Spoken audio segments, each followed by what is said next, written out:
propriamente uma questão fácil, não, de definir, né, o que é a televisão. É uma pergunta muito teórica, assim, para responder, né? Vamos responder, talvez, quer dizer, o que tem sido a televisão para mim, né? Quer dizer, a minha história com a televisão, né? Quer dizer, eu nasci antes de ter televisão no Brasil. Então, mas quando era menininho já havia televisão, mas eu não tinha televisão em casa, né? A televisão era uma coisa, na década de 50, a televisão era uma coisa para elite, né? Pouca gente tinha televisão, né? A programação toda ao vivo ainda, era uma outra, a realidade era inteiramente diferente.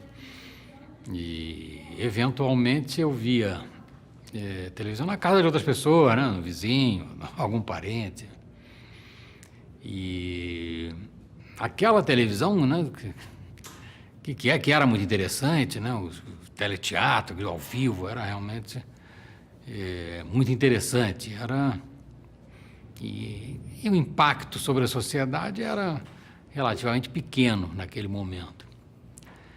Já na década de 60, né, aí já tinha, não todo o tempo, mas já tinha televisão em casa, né? Às vezes quebrava e tal, o pessoal não tinha dinheiro para consertar e tal, ficava um tempo sem televisão, né? Aí já é uma televisão mais popular, né? Aquela televisão dos programas de auditório, né? Terci Gonçalves, eu me lembro, né? Antes da TV Globo. Das primeiras novelas eu nem lembro aquilo, nem sei como eram, né? Eu também não acompanhava muito, né? Não era as minhas preocupações, né, profissionais, de estudo, não estava muito na televisão, né? E depois, ali já no final da década de 60, aí a televisão começou a se impor, né? Já começou, né? A TV Tupi já era há mais tempo, né? A mais antiga, era forte, né? E surgiu a Globo, aí começou a concorrência entre as duas, e aí a teledramaturgia começou, né, a aparecer, a se impor. Aí, a partir dali, que eu acho que a televisão começou a ter uma importância grande, né? E, curiosamente, era muito rejeitada, assim, nos setores mais intelectualizados, né? Havia uma rejeição muito grande pela televisão. Eu me lembro que o Dias Gomes, né, com quem depois eu vinha trabalhar muito, ele entrou na televisão ali na década de 70, né, e era muito criticado, né, pela esquerda, né, pelo pessoal mais, assim, dito conscientizado, né, por estar na televisão, né, por estar servindo ali a alienação. E ele se defendia no sentido de que, quer dizer, a televisão trazia tudo aquilo que a geração dele tinha procurado, né? Que a geração de teatro, geração artística, que era fazer uma arte, fazer um produto para o povo, né? Atingir o grande povo. E a televisão conseguia isso. Mas a televisão, aí realmente a televisão, nessa década de 70, aí, ela é importante, né? Eu acho que aí ela serviu a vários... Né? Ela desenvolveu a teledramaturgia, né, de uma forma muito bacana, as novelas, né? Embora naquela época eu até não me interessasse muito, me interessava mais por teatro, mas algumas novelas que eu via naquela época, elas eram muito mais interessantes, havia um espaço para experimentação que depois se perdeu um pouco. E a televisão teve um impacto, aí na década de 70 teve realmente um impacto muito grande na sociedade, né? Mudou ali. Né? Embora havia a ditadura, né? Né? Havia todo aquele negócio de que, enfim, a televisão servia ao projeto da ditadura, de unidade nacional, aquele negócio. Há várias discussões em torno disso. Agora, para mim, quer dizer, a televisão, enquanto, né, profissionalmente, só começou a existir na década de 80, né, que eu fui para a televisão. Tinha até uma visão um pouco preconceituosa com a televisão, também não queria. Quer dizer, quando me pegava vendo televisão durante muito tempo, me irritava comigo mesmo, em vez de estar lendo, estou vendo, né, televisão, vendo esses programas e tal. Na década de 80, não. Aí, quer dizer, eu concluí, né? Quer dizer, eu tinha o sonho de viver, de escrever, de trabalhar escrevendo, né? Ganhar dinheiro. No teatro não ganhava praticamente nada, né? Embora tivesse algumas peças premiadas e montadas e tal, mas não, o dinheiro que vinha era muito pouco, né? E aí eu me dei conta de que para ganhar, né, para você, no Brasil, né, para viver de escrever, só a televisão poderia fornecer, né, dar caminho para ir, né? Quer dizer, o meu raciocínio primeiro foi esse, assim, né? Vou procurar a televisão para ver se consigo ali descolar alguma grana. E aí fui, né, quer dizer, nessa época eu conhecia ali o Ferreira Goulart, que foi quem me levou para a televisão, foi o poeta Ferreira Goulart. Ele estava fazendo uma minissérie, precisava de alguém para ajudá-lo e tal. Aí nós nos conhecemos, ele me chamou, leu as coisas, leu as minhas peças e tal, achou que eram bacanas. E aí eu fiz primeiro uma minissérie, né? Era uma minissérie que nós fizemos, que chamava-se A Juíza. Esse foi o primeiro trabalho que eu fiz, que afinal não chegou a ser gravada. E posteriormente ele me apresentou aí ao Dias Gomes, então aí o Dias me chamou para trabalhar em Roque Santeiro, como colaborador, aí eu entrei na televisão e fiquei até hoje, né? Quer dizer, então esse impacto que me impressionava muito era o impacto, né, que a televisão tinha, você vendo de dentro, né, escrevendo aquilo. Quer dizer, aquilo que escrevia, como tinha uma repercussão, aquela repercussão extraordinária, todo mundo. Naquela época era mais do que hoje. Todo mundo falava naquilo, todo mundo, era um assunto geral. E eu notei que o quanto que, né, quer dizer, o Brasil está, né, eu digo depende, não é depende, a palavra não é essa, né? Quer dizer, o quanto que deu certo mesmo, né? Especialmente a televisão, especialmente a teledramaturgia no Brasil, né? Com a novela, deu muito certo, porque, primeiro, todo mundo que defende, conseguiu ocupar, né, a televisão, o horário nobre, com a produção nacional, né? Outros países, até naquela época, né, eram dominados, né, pelos enlatados americanos e tal. A gente tinha, no horário nobre, tinha um produto forte o suficiente, né, para manter a programação, né, sem importados, sem enlatados. Isso foi muito importante. E um efeito enorme, né, que eu venho acompanhando ao longo aí desses últimos 30 anos, aí, que eu venho acompanhando mais de perto, né, o que é a televisão. É difícil, né? Para que ela serve, né? Para que ela serve ou para que ela deve servir, né? Quer dizer, eu acho que a televisão, né, especialmente falando do Brasil, né, com a força que ela tem, né, no Brasil, ela deveria, eu acho que, servir mais a uma perspectiva mais crítica, entendeu? A uma perspectiva mais, quer dizer, levar um pouco mais de reflexão, um pouquinho que seja de reflexão, entendeu? Além do entretenimento, que é claro, a função da televisão não vou falar da função, né? A função é o entretenimento, antes de tudo, né? Agora, o entretenimento pode ser, né, de uma forma ou de outra, né? Pode ser um entretenimento que te leve a pensar um pouco mais, e um entretenimento que apenas, né, é uma viagem emocional, apenas. Eu acho que há um espaço para uma postura mais crítica aí que a televisão pode ter, mas para isso precisa, aquele negócio de você ter mais diversidade, a gente tem que ter mais diversidade de redes transmitindo, e mais, isso vai possibilitar a diversidade de formatos, né? Sair da novela um pouco, né? Que a novela, né? O que é a televisão, para que serve, né? Para que serve a televisão, né? Quer dizer, se ficar só no folhetim, né? O Humberto Eco tem um estudo lá dele, eu me lembro de ter lido. Ele analisa que a função fundamental do folhetim é consolar, entendeu? Você está sempre consolando as pessoas, né? Quem vê ali e tal, está vendo uma situação difícil, tem um cara ferrado ali, mas ele sabe que no final o ferrado vai se dar bem, né? é um amor impossível e tal, mas a gente sabe que de alguma forma aquele amor vai acabar se realizando e tal. Porque tem esse consolo, né? Eu acho que pode ir um pouco além do consolo, né? A televisão pode ir além do consolo. Eu falo só quer dizer, da área na qual eu atuo, né? Que é a teledramaturgia. Quer dizer, claro que tem noticiário, tem um documentário, tem aí, mas aí já é um outro papo, eu acho.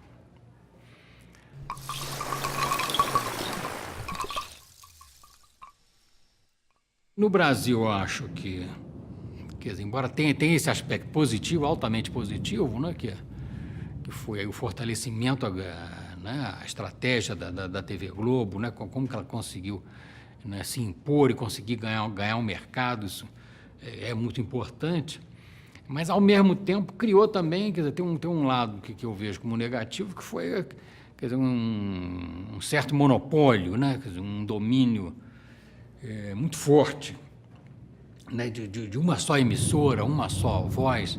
E isso aí eu acho que vem sendo, né, quer dizer, vem diminuindo um pouco, mas ainda é muito forte. Eu acho que talvez tenha sido até a possibilidade disso, daquilo de a gente ter uma programação que pôde enfrentar naquela época, quando os enlatados eram muito mais fortes, tinham muito mais, né, presença. Eu acho que talvez tenha sido importante ali. A hegemonia de uma emissora teve mais força, mais poder para enfrentar, fazer um produto de qualidade, ganhar o público, né? Mas ao longo do tempo, acho que essa hegemonia é prejudicial, entendeu? Porque não é bom ter uma voz só, né? Quer dizer, a maior parte dos brasileiros vê televisão, vê novelas, né? Aí vê só uma, não só um tipo de novela, só um tipo de programação. É só esse mesmo, esse formato novela também, né? Que eu acho que é demais. Eu acho que não é bom culturalmente, não é bom né, para a dramaturgia.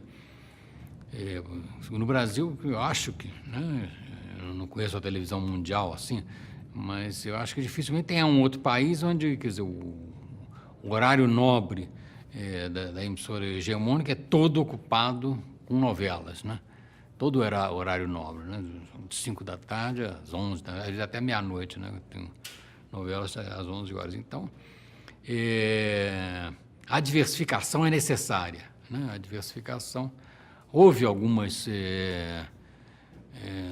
emissoras que chegaram, né, a esboçar uma concorrência, como a Manchete, né? A Manchete durante um certo tempo né, conseguiu um relativo sucesso, né, tinha condições, a meu ver, de ter se desenvolvido mais, infelizmente não foi, né, faliu, né, foi à falência por uma série de razões. E agora tem a Record, né, a Record passou a investir, né, nos anos 2000, né, neste século, passou a investir, né, com mais força, com mais seriedade, num projeto de longo prazo em teledramaturgia. Tem dado certo, né? A coisa tem condições de crescer mais, porque para ter uma televisão, né, efetivamente boa no Brasil, estou falando em termos de televisão comercial, né, eu acho que tem que ter pelo menos 3, né? Tinha que ter três grandes redes dividindo esse espaço. Uma só é muito pouco, né? 2 ainda é pouco. Vamos ter 3, né? Isso é bom, vai ser bom para o anunciante, vai ser bom para o público, vai ser bom para os profissionais, né? Quer dizer, muito pouca gente hoje em dia trabalha, né, na televisão, né? Considerando sempre a televisão comercial, que atinge quase todo mundo, né? Você vê aí, a maior parte, como eu falei, o horário nobre é ocupado por novelas, telenovelas, né? A telenovela é um programa avaro em termos de mercado de trabalho, né? Trabalha pouca gente, essa que é a verdade, né? Você considera ali, né, quantas novelas são feitas no Brasil aí? Não sei, considerando aí a Record, atualmente a Record, mais a Globo, então umas 5 novelas de cada vez, né? Cada novela leva quase um ano, né? Você põe aí, são feitas 10 novelas por ano, né? Quer dizer, a novela, cada uma com 200 capítulos, 250. A novela não são 200 programas, né? É um programa que leva 200 dias, né? Aí com o mesmo autor, com os mesmos colaboradores, com os mesmos atores, com a mesma equipe técnica, né? Então fica um mercado restrito, né? Um mercado... Então eu vejo que tem de gente querendo escrever para televisão, querendo buscar no mercado, e não tem espaço, né? Não dá. Quer escrever novela, eu sempre digo, vai ser difícil, né? Porque é muito pouca gente que trabalha, uns 30 pessoas, 40 pessoas, né? Que trabalham nisso, né? Por ano, para 180 milhões de pessoas, é pouco, né?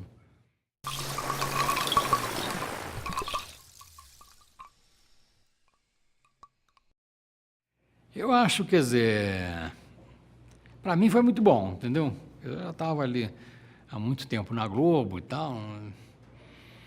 Acabei me desentendendo, e por isso que estava numa situação muito, assim, muito rotineira, né? Eu comecei ali, nessa época a gente estava criando a Associação de Roteiristas também, e eu enchi lá o saco, naquela época era Marluce, propondo mudanças, né? Vamos fazer experimentação, fazer programas experimentais, né? Que hoje, afinal, anos depois, a Globo até está fazendo, faz vários seriados, né? Experimenta, né? Isso naquela época ninguém fazia, mas eu propus e tal, e acabei me dispondo a sair. Aí, né, passou um tempo fora e acabou que a Record me chamou lá, aquela oportunidade, foi bacana, né? Bem, era um desafio, não, fazer fora da Globo, né? E eu ainda, quando eu saí da Globo, ainda dei uma declaração no jornal dizendo que eu sabia como bater a Globo, entendeu? Se algum concorrente me contratasse, aí eu falei, agora chegou a hora, né?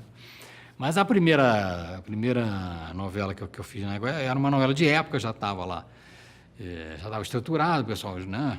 E era aquela novela que eles queriam, baseada no Zé de Alencar, em 3 romances do Zé de Alencar, que era bacana, né? Que chamou-se Essas Mulheres, a novela.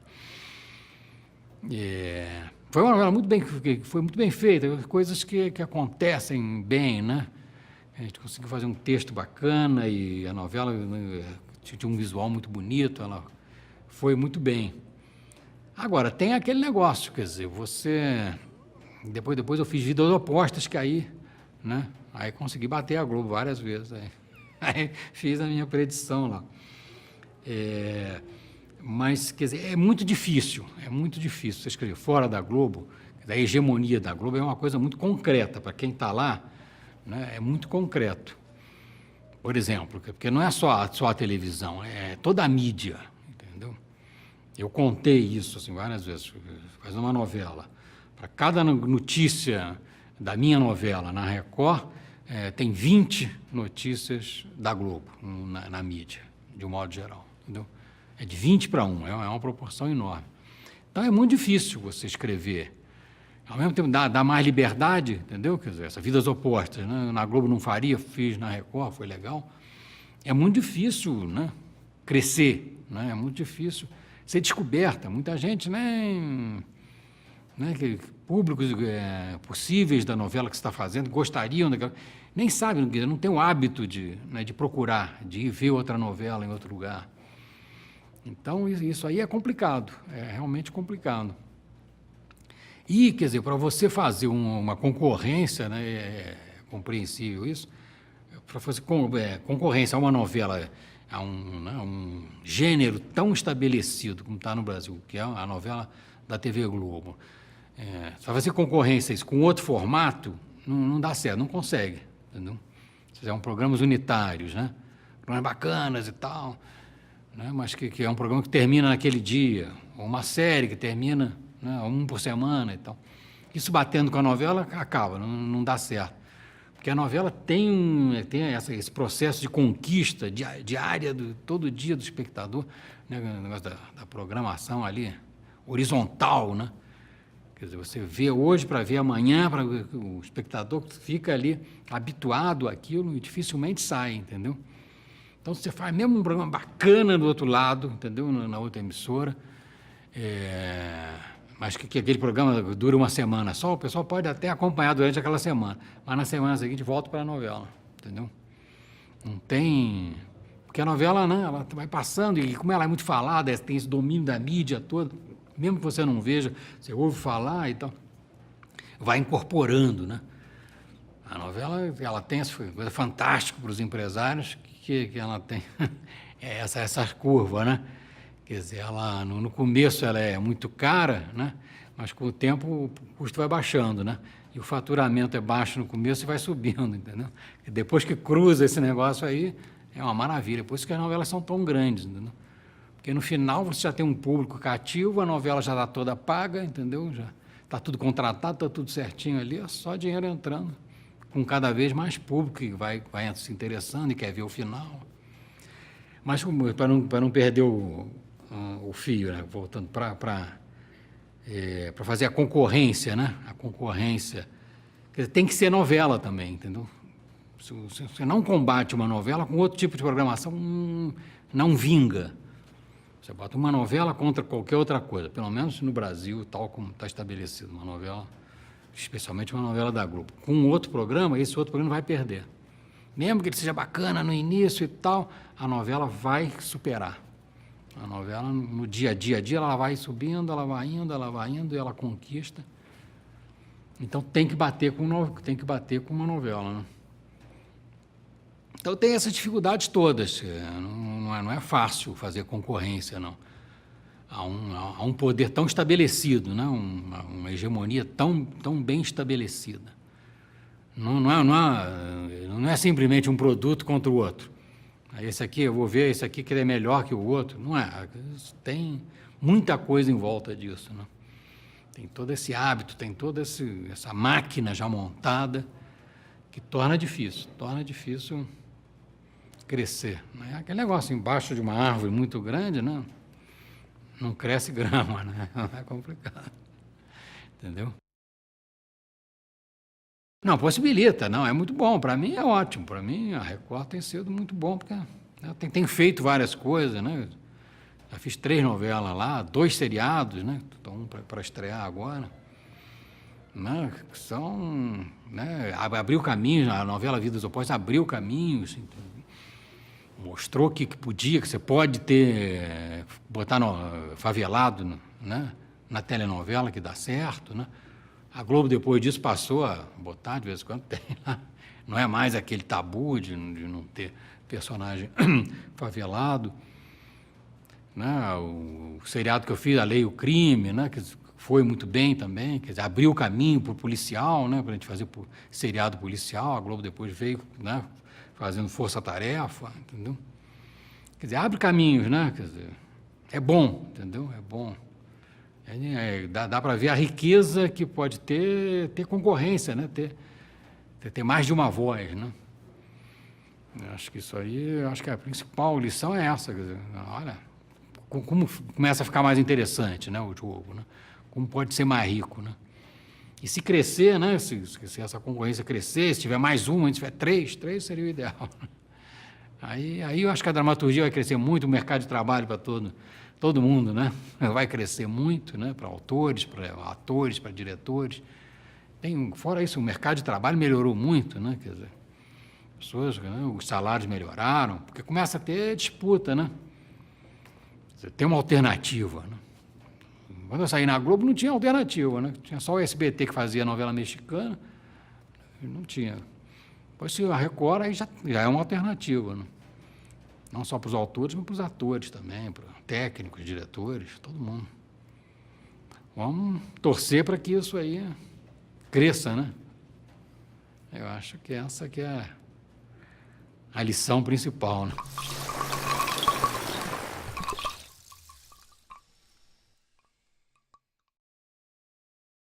Não, eu até agora não senti nenhuma. Quer dizer, eu não sei em que medida isso vai alterar fundamentalmente, né? Aí eu talvez seja um pouco conservador, quer dizer, porque em teledramaturgia, quer dizer, a minha posição é, quer dizer, o que é fundamental é a história, entendeu?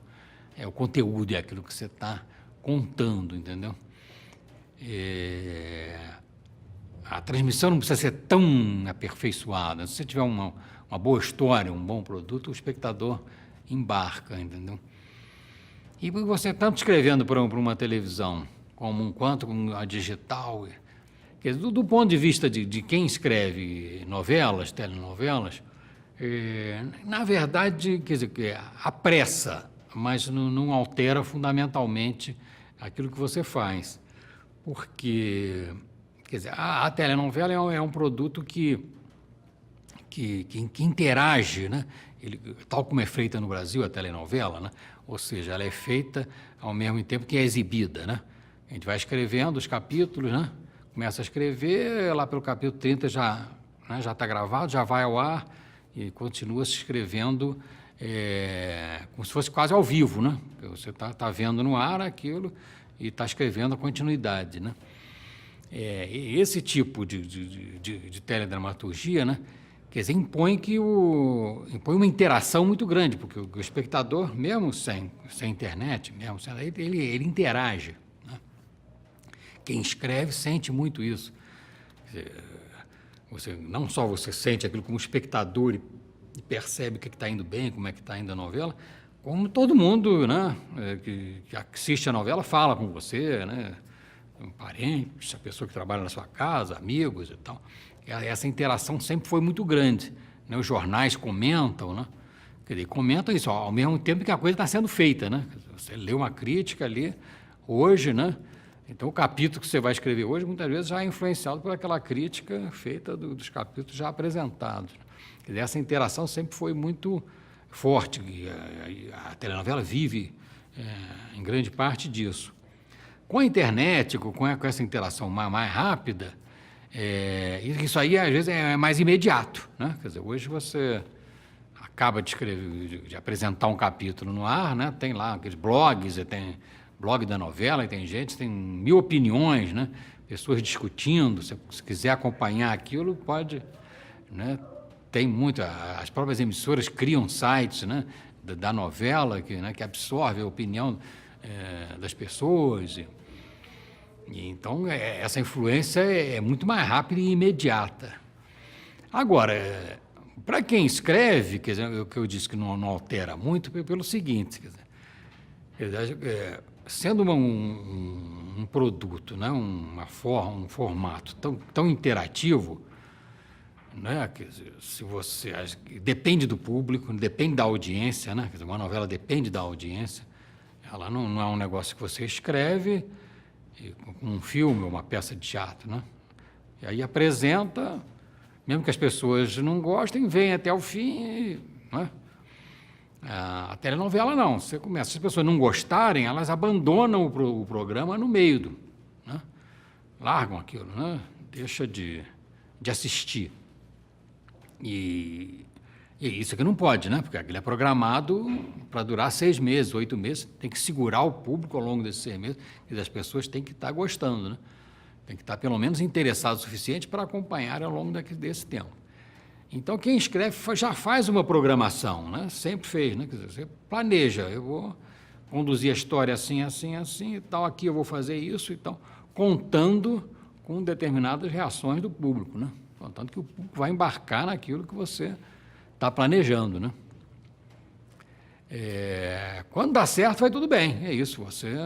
Os comentários que vêm e tal, mais ou menos e tal, você manipula, entendeu? Quer dizer, de certa forma, manipula o espectador, né? Você sabe, né? Você cria um conflito, cria uma coisa assim. Às vezes mesmo o espectador fica falando mal com o Rod e tal, mas você sabe que ele está preso, entendeu? Você está manipulando aquilo, né? Você está tornando uma pessoa odienta para valorizar ali a outra. Todos esses truques, né, existem, né?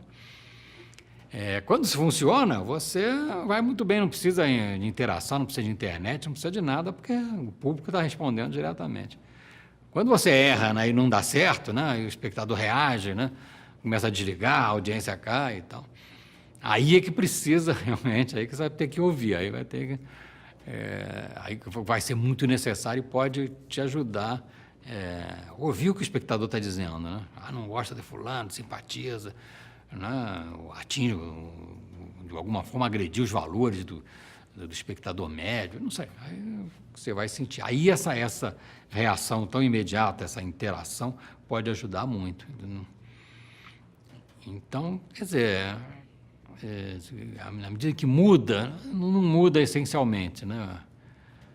Mas é mais rápido, tem uma resposta mais rápida. Nesse aspecto é que eu vejo.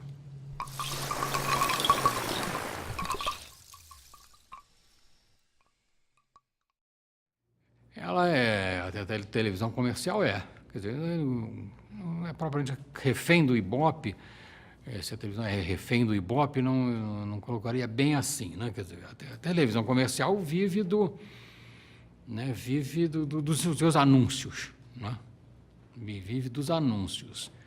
E, quer dizer, quem programa o anúncio, né, são as agências de publicidade, né? Então, eu acho que é mais uma relação, eu acho, de dependência da emissora com as agências de publicidade, com que diretamente com o Ibope. Quer dizer, é claro que a agência está de olho no Ibope, né? Mas o Ibope nem sempre significa faturamento, nem sempre significa anúncio, entendeu?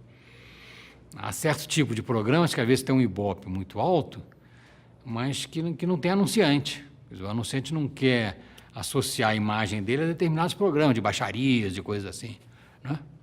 Por isso que até eu digo que não precisa né, de qualquer censura ou de qualquer interferência governo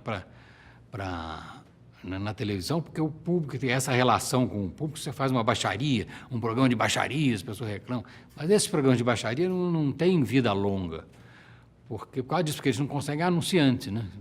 O anunciante fica ali fora, mesmo que tenha um Ibope, né? Mesmo que tenha. Então é relativa, quer dizer, essa dependência do Ibope.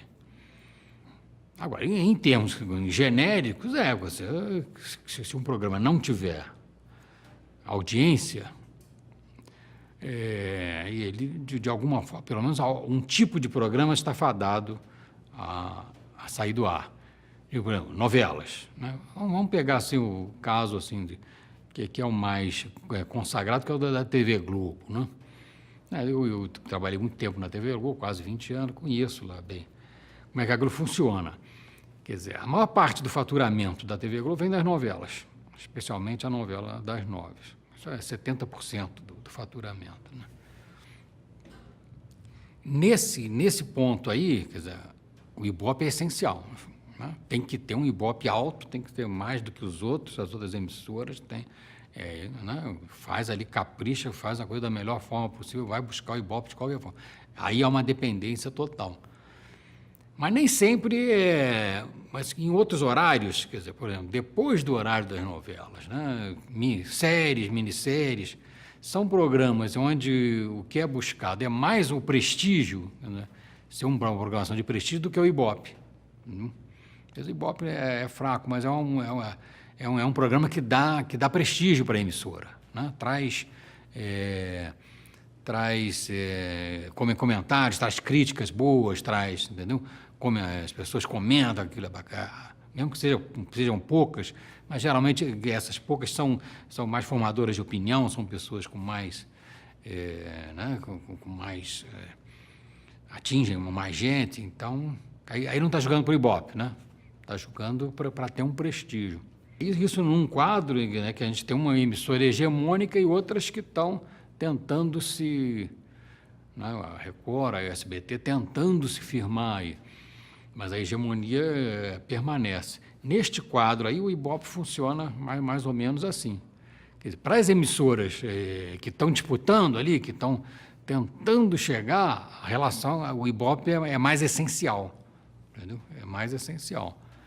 Corre o risco, às vezes, o Ibope ser muito baixo. Você bota um bom programa no ar, mas o Ibope é muito baixo e aí não sustenta, né? Porque a outra tem uma hegemonia, tem um hábito de 40 anos, 50 anos, aí as pessoas estão vendo aquilo. Você chamar a atenção é muito difícil, né? Então, aí o Ibope é mais premente, né? Prêmio mais. Agora, num quadro em que houvesse um equilíbrio maior, Aí eu acho que o funcionamento seria um pouco diferente, né? Das três redes, né, disputando ali o Ibope, não sei como é que funcionaria, né? Talvez fosse mais acirrado até, né, essa disputa.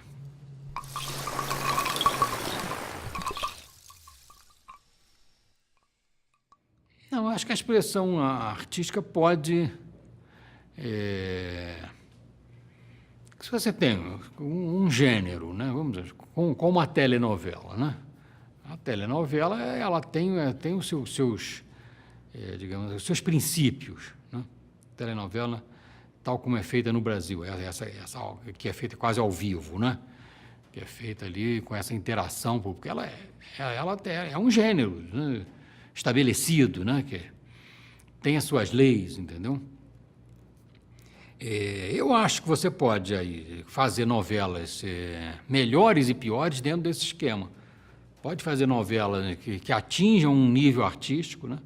Tem gente até que acha que não, né? Que na televisão não é imune a qualquer manifestação. Eu acho que não, eu acho que pode ter, né? Eu acho que a novela pode atingir, né? Em alguns momentos, pelo menos, né? Um nível artístico assim, excelente. E pode não, ela pode ficar ali na baixaria, né, na busca, nas tramas muito, nos truques mais banais, né, para prender o espectador, entendeu? E não buscar uma sofisticação maior. E você pode, acho que, fazer uma novela, né, com características mais artísticas, mais sofisticadas e tal, e ter público, ganhar público, né? Então é possível, quer dizer, eu acho que não é contraditório, né? Entendeu? Porque tem Ibope, não é artístico, né? Acho que pode fazer coisas que não dão Ibope também, é uma porcaria, não é artístico, não é nada, né? E outras que tem, né? Tem muito público e tem um grau artístico suficiente, bom. É possível, entendeu? Os outros formatos, isso no formato telenovela, que esse que realmente é muito dependente do espectador, né? Porque vive ali dessa interação. Os outros formatos, né? Minisséries, os seriados, sitcoms, essas coisas, já tem uma relação diferente, né? Quer dizer, por exemplo, muitas vezes aí você pode fazer um trabalho artístico mais apurado, porque, quer dizer, a emissora não está buscando diretamente a audiência, sabe que não vai dar audiência, né? Ou não vai dar muita audiência, vai dar prestígio, né? Vai ser um produto... porque geralmente não se paga, tanto quanto eu sei, no comercial de televisão, eu não entendo, mas tem algumas informações. Tanto quanto... é difícil se pagar, né? Você faz uma minissérie caprichada, né? Com muito detalhe, cara, né? Que vai passar num horário, como o horário nobre já está ocupado ali pelo ganha-pão, que é só a novela, só pode passar nos horários mais... já saindo do horário nobre, né? Aquilo ali não vai se pagar, entendeu? Dificilmente vai se pagar. Então, às vezes, tem uma liberdade maior aí. Mas por quê? Já não tem também uma dependência tão grande do Ibope, né?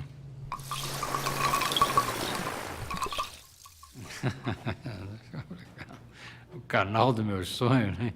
Livre de contingências, né? Livre das contingências. Olha, eu nunca cheguei a sonhar assim, com um canal, né? Em dirigir um canal, ter um canal meu.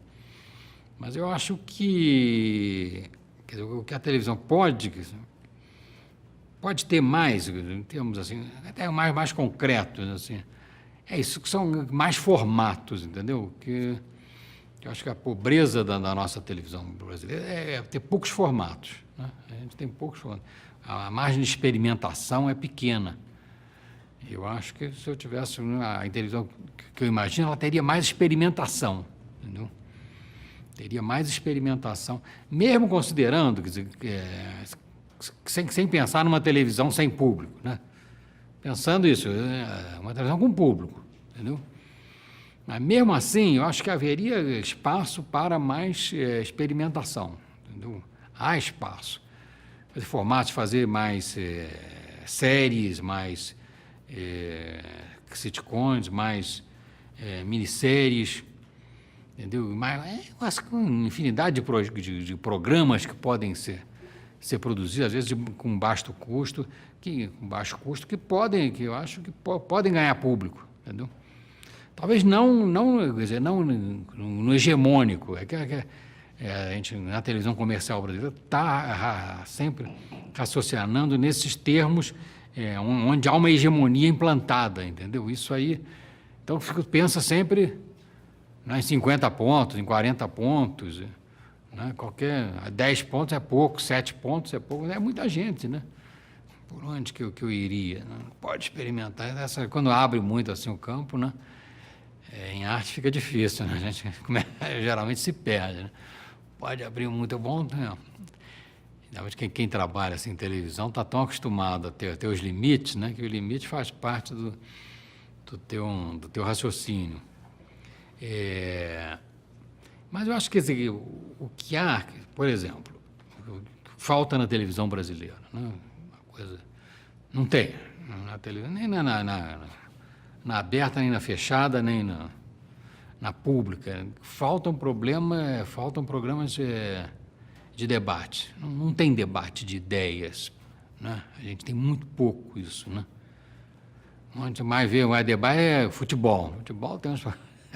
Fora isso, não tem programa de debate de ideias, as pessoas vão lá, né? Você bota pessoas com opiniões diferentes para discutirem. Isso quase não tem. Tem alguns programas de entrevistas, aí entrevista-se uma pessoa mais polêmica e tal, é o máximo que se vai, né? Isso aí seria uma coisa que, né, eu desenvolveria, programas polêmicos, né? Programas de debate de ideias. A gente tem muito pouco no Brasil. O Brasil é muito de unanimidade, né? Acho que essa televisão hegemônica dá tão certo aqui por causa disso. A gente tem uma mentalidade de sempre, né, todo mundo olhar para o mesmo lugar. Tem pouca divisão de ideias, é pouco difundido isso. Eu acho que seria uma coisa importante. Indo nesse sentido, né, séries mais polêmicas mesmo, pegando temas polêmicos, né, discutindo com mais profundidade. Entendeu? Se você... Mas que começa a entrar no ideal, né? Você vai ter pouco público, porque, né, você entra em determinados programas, as pessoas não querem ver determinadas coisas mais desagradáveis ou mais... né, que mexem mais com a cabeça, né?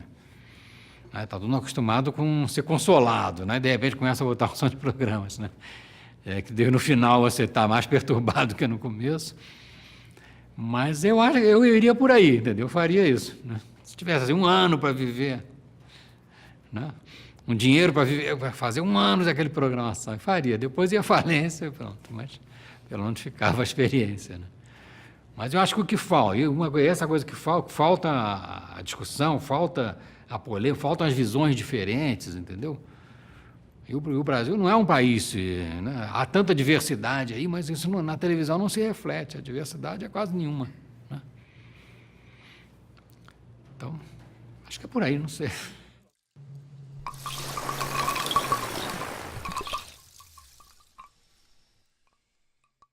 Os autores, a gente vai falar de autores, começa a pensar os autores de novela, né?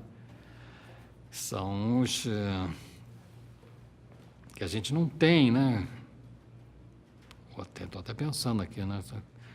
Antes de enumerar aqui o pessoal que vai ser o pessoal de novela, né? Que eu não há muita saída, né? Que são os autores consagrados, né? Que é importante, eu acho que isso é importante, né? Quer dizer, que a televisão, que a nossa televisão tenha valorizado, esse é um aspecto bastante importante, tenha valorizado, né? Pelo tipo de programação que escolheu, pelo que foi, tenha valorizado o autor, né? O autor roteirista, né? O escritor. Então, você tem, quer dizer, autores consagrados na televisão, né? Escritores consagrados. Coisa que no nosso cinema, né, não tem essa tradição, que eu acho que é uma grande falha, entendeu? porque se valorizou muito pouco, muito menos do que devia, quem escreve. Né? E negócio de só espetáculo isso não funciona, tem que ter, né, para trás de qualquer produto audiovisual tem que ter um bom roteiro. E a televisão a televisão brasileira, nesse aspecto, ela foi importante porque isso que valorizou, né? Quer dizer, na televisão, quem escreve é valorizado. Né? Isso é importante, né? Leva mesmo até a consagração, né? O Manuel Carlos, né? São autores consagrados, né? Que você tem enumerar assim, os autores, né? Tem o Manuel Carlos, o Lauro César Muniz, quem mais? Assim, a Maria Adelaide, né? São autores... É que começa a falar, eu vou acabar esquecendo alguém, né? Na tradição, né? A Janete, o Dias Gomes, né? São pessoas que deram forma, né? Para a teledramaturgia brasileira. O Cassiano, né? Cassiano Gabos Mendes. Por aí. Eu não quero citar muito todo, assim, porque aí eu vou começar a entrar num terreno aí, mas... Olha, a novela, quer dizer, é um gênero muito específico, né? Quer dizer, ela tem...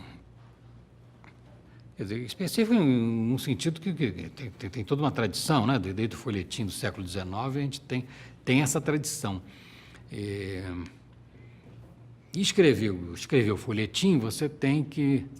Não é todo escritor que se dá bem escrevendo um folhetim. Na verdade, são poucos, né? Nisso aí não é um critério de qualidade, né? Há grandes escritores que não conseguem escrever um folhetim, né? Não se adapta ao gênero, né? É um gênero que você tem que ter, né? Conhecer dramaturgia e tem que ter muita imaginação. Acho que a principal característica é essa, uma imaginação poderosa o suficiente para construir um produto desse, com 200 capítulos, né? Mantendo o interesse do espectador. Isso aí é que eu acho que restringe o campo. E que trabalhe também com aquelas limitações todas, né? Quer dizer, porque uma novela é um empreendimento muito grande, uma telenovela, né? É um empreendimento caro, né? E uma emissora já bem solidificada, como a Globo, pode se dar o luxo de alguns fracassos e tal. As emissoras, né, que estão mais batalhando ali, um fracasso às vezes é fatal, né?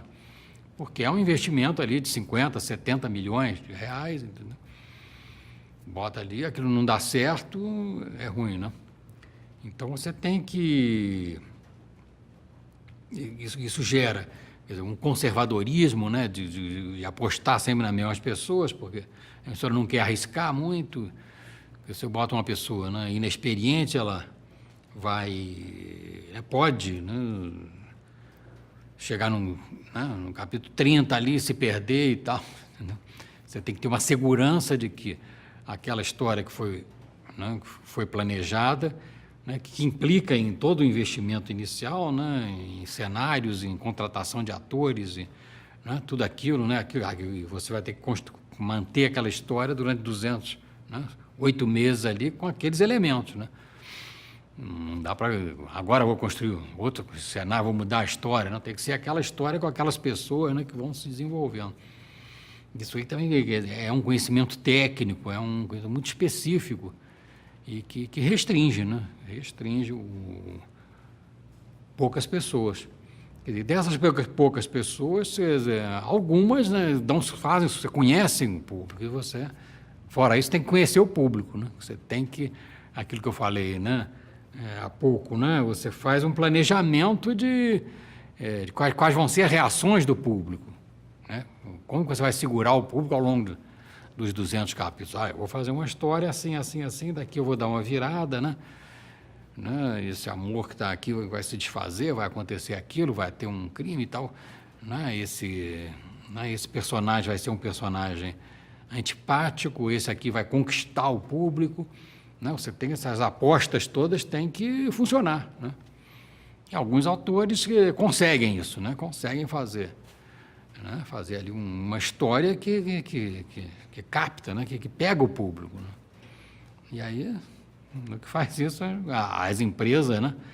vão tender a apostar nessa pessoa mais vezes, ao invés de procurar inovar, procurar arriscar muito. É um gênero conservador também por isso, né? A telenovela. Porque é muito caro, né? Eu vou fazer uma novela experimental, né? Vai botar 50 milhões aí depois o experimento dá errado, é um prejuízo, né? Gigantesco, né? Então a telenovela tem esse defeito também, é muito conservadora.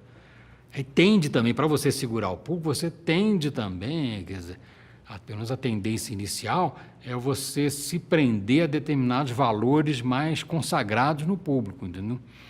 Então, coisas mais ousadas assim vai, né? Fica com aquele medo de perder o público. Não que um autor de novela não possa ousar, acho que pode ousar bastante, muito mais do que se ousa por aí.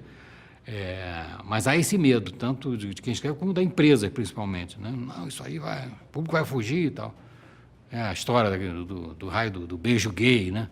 Que fica se discutindo beijo gay na novela, né? Com medo de que um beijo gay possa, né, mexer com o público. Então, quer dizer, o gênero é conservador. Né? Por natureza, a telenovela é conservadora.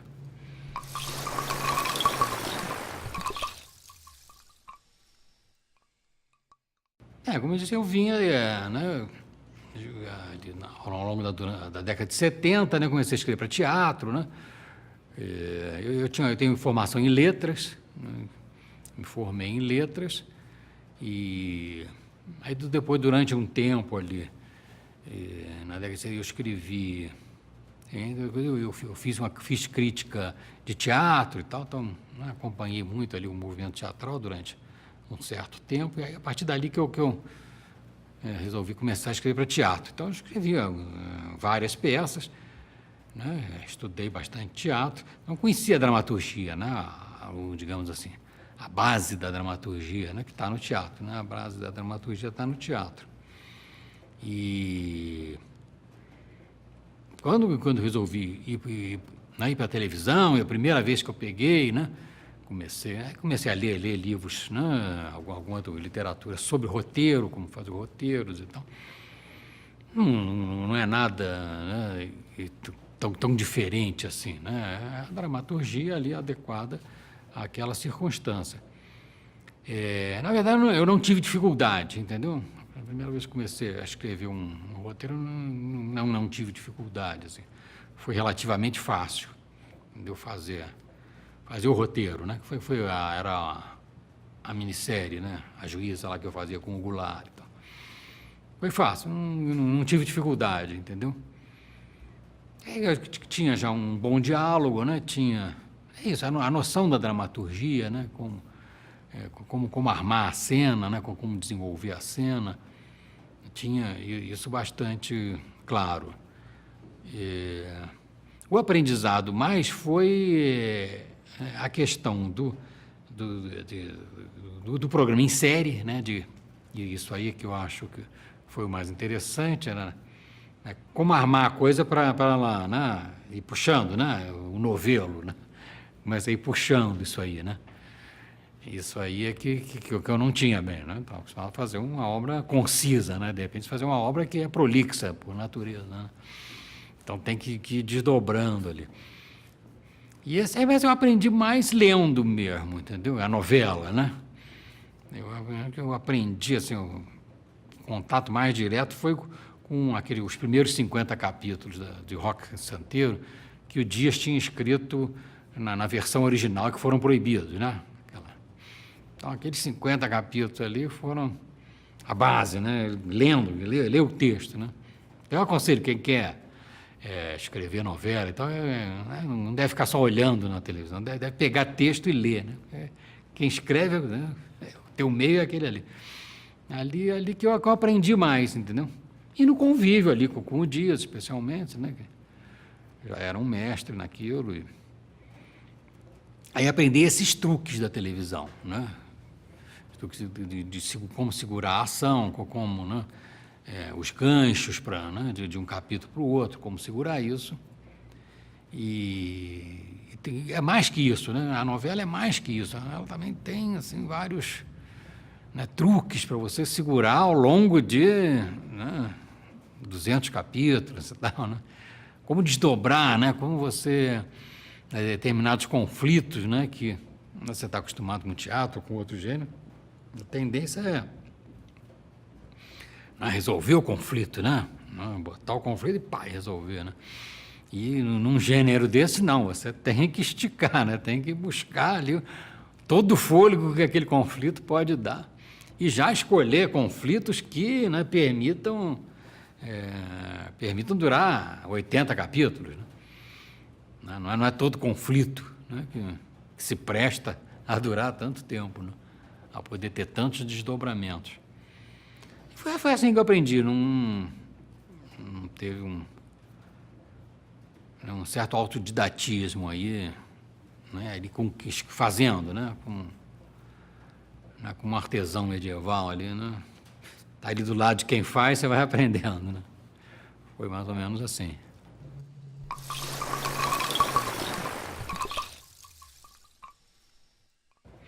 Quando eu fui para a televisão, né, foi em 84, né? 84 que eu fiz aquela série com o Goulart, a Casa de Criação estava sendo criada, ou já estava ali criada, entendeu?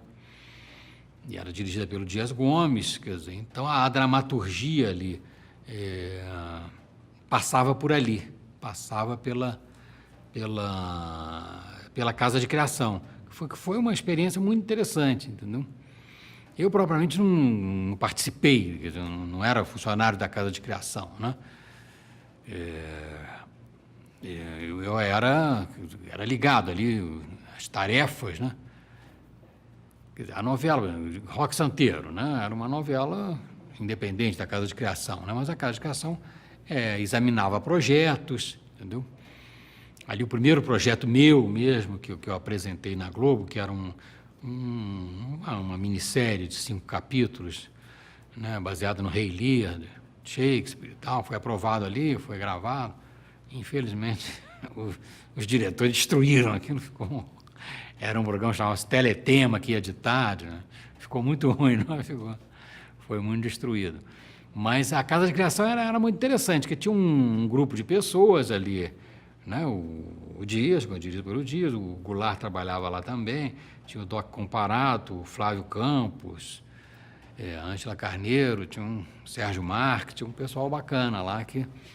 Então, quer dizer, os projetos que eram apresentados à Globo eram analisados ali, e a casa não tinha um poder, digamos assim, executivo, não tinha um poder de decisão, né?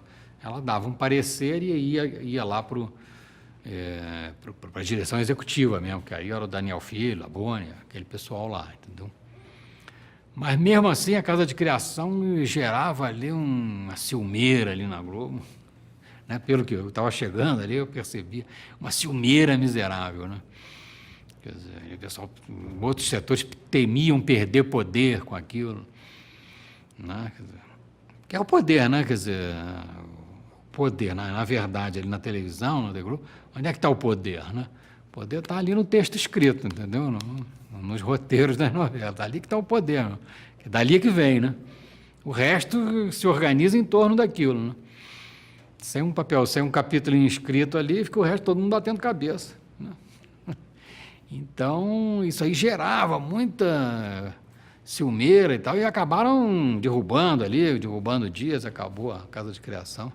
Durou uns 3 anos, no máximo, né? A dificuldade, acho que vai ser sempre a questão do poder, entendeu? A questão do poder é essa. Porque se você tiver um lugar... aí é uma visão pessoal minha, né? Quer dizer, no audiovisual, de um modo geral, quer dizer, a fonte do poder está no texto escrito, está em quem escreve, né, na teledramaturgia. É claro que quem escreve e tal não é o executivo, não é quem vai decidir, entendeu? Então, esse poder fica muito limitado ali, né? E se bem que na televisão, como eu disse antes, haja um reconhecimento desse autor, né? Quer dizer, os autores são conhecidos, os autores são bem pagos, os autores, né, são pessoas importantes dentro da empresa. Mas não pode ir muito isso. Eu acho assim, não pode... os executivos, de uma forma, não gosto de dar muito poder a mais para quem escreve. Eu acho que essa é a dificuldade. No que você cria um órgão desses, gera uma ciumeira, gera questões de poder, entendeu? Como assim, o conhecimento está ali, eu estou só executando aqui. Aí eu acho que isso incomoda ali certos setores.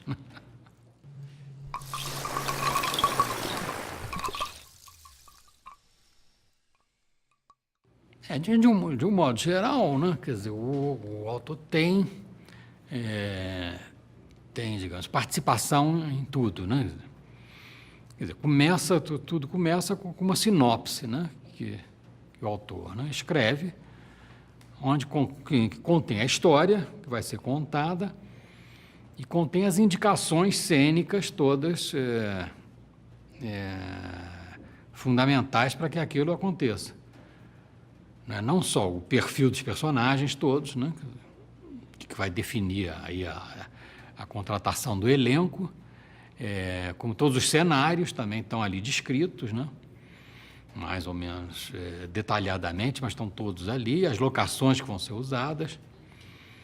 Quer dizer, e todos os outros setores, né, a cenografia, o figurino, né, a direção de elenco, todo mundo vai trabalhar em cima dessa sinopse. Isso aí é o documento básico de uma telenovela. Todo mundo vai partir dali. E, de um modo geral, por exemplo, os figurinos, né? Então, a escalação dos atores, né? Aí, normalmente, a empresa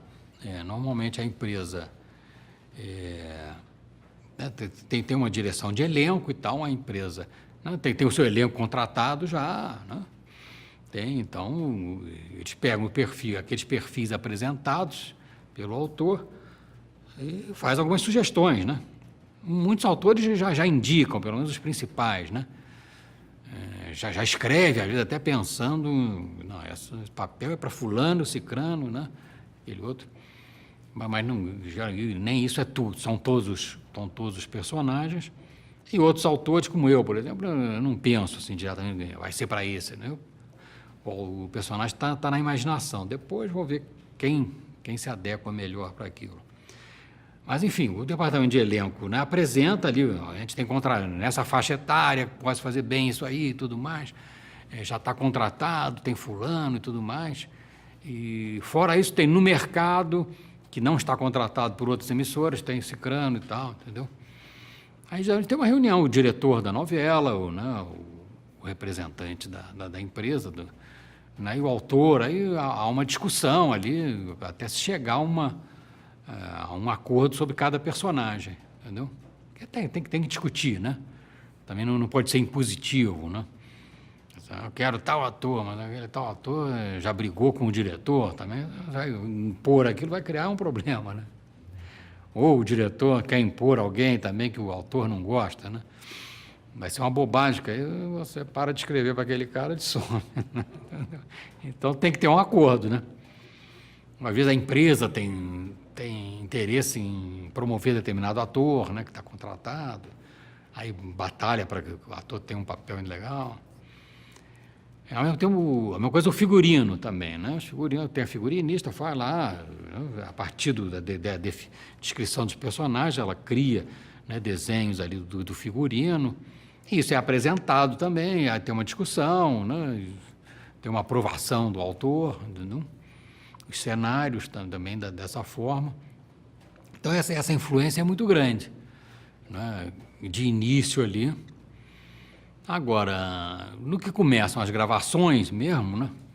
Depois, essa discussão pode ir mais ou menos longe, né? De trilha musical, tudo isso aí, né? Depende de autores que têm mais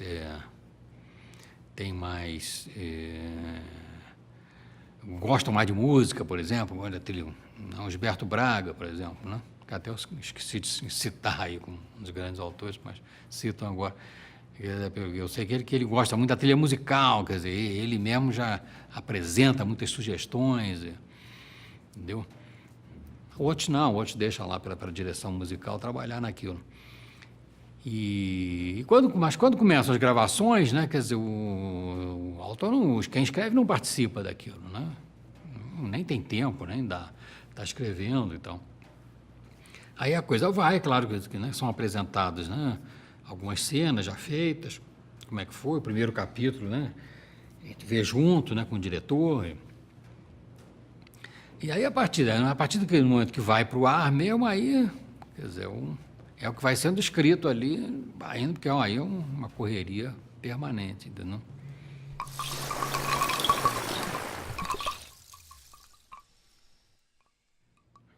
Vidas Opostas, né? Quer dizer, a Record me pediu uma novela, né? Apresentei algumas ideias, entre elas tinha essa novela, tinha essa ideia de uma trama, né? Trabalhando com violência urbana, né? Com essa situação de tráfico, enfim, essa situação social urbana, né? Caótica e tal. Eles acharam legal, aí comecei a pensar nisso aí. Quer dizer, a minha primeira preocupação realmente foi trabalhar com os elementos clássicos, né? Porque eu ia entrar num terreno perigoso, né? Um terreno quase tabu, né? Porque você falar de favelados, falar de bandidos, falar de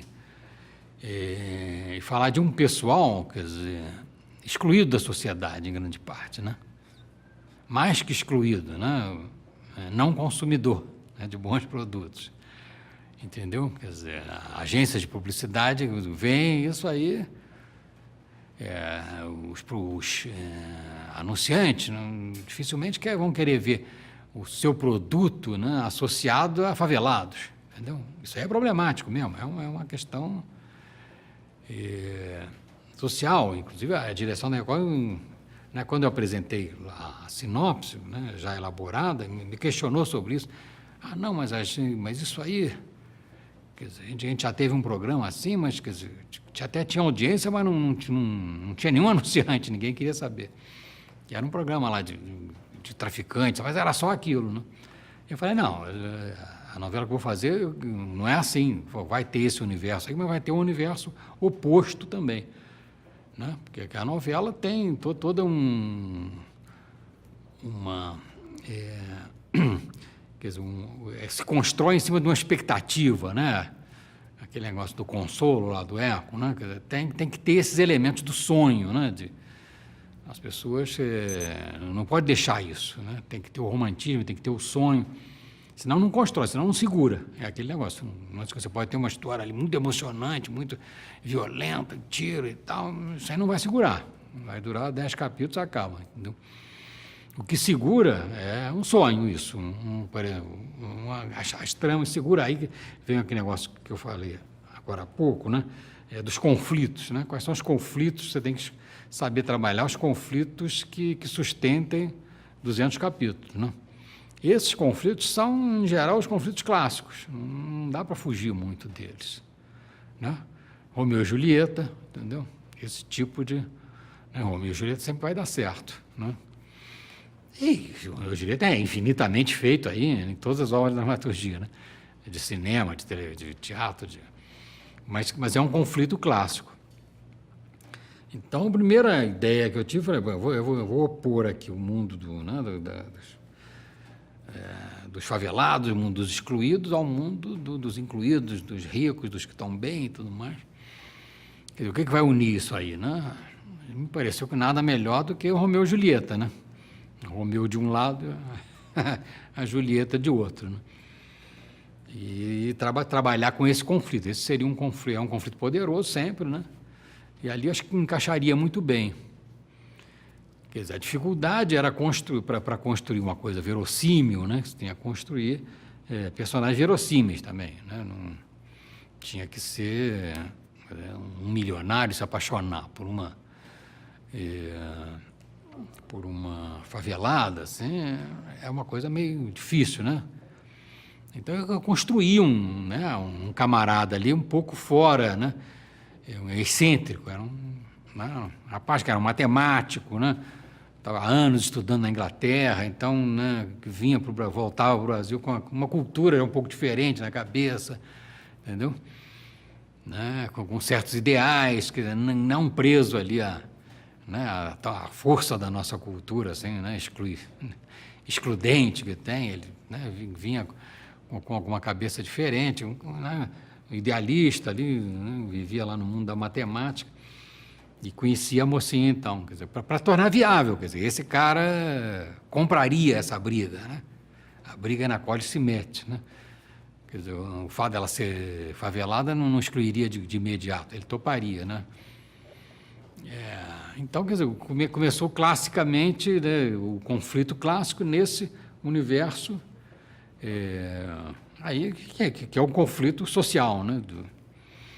A ousadia era isso, botar metade dos personagens serem favelados, isso era ousado, né? Quer dizer, na Globo eu tinha certeza que eu jamais conseguiria aprovar um projeto desse, por causa desse chamado padrão Globo de qualidade, né? Que não entraria, porque na verdade não entraria nas agências de publicidade, né? Pelo menos de imediato, já havia um preconceito. Depois até acho que a Globo mudou essa postura, porque mesmo com favelado dá para você fazer uma boa novela e ter anunciante, né? Quer dizer, o Fantasma não é tão feio assim. Mas era uma ousadia botar ali metade dos personagens de favelados, isso aí. Então eu tinha que ter o outro lado muito bem, né? Tinha que ter o sonho, né? Quer dizer, aí era outra trama clássica, né? Quer dizer, a Joana, a personagem ali favelada, quer dizer, é um pouco Cinderela também, né? Quer dizer, o amor com aquele cara ali seria, né? Ela seria uma Cinderela, né?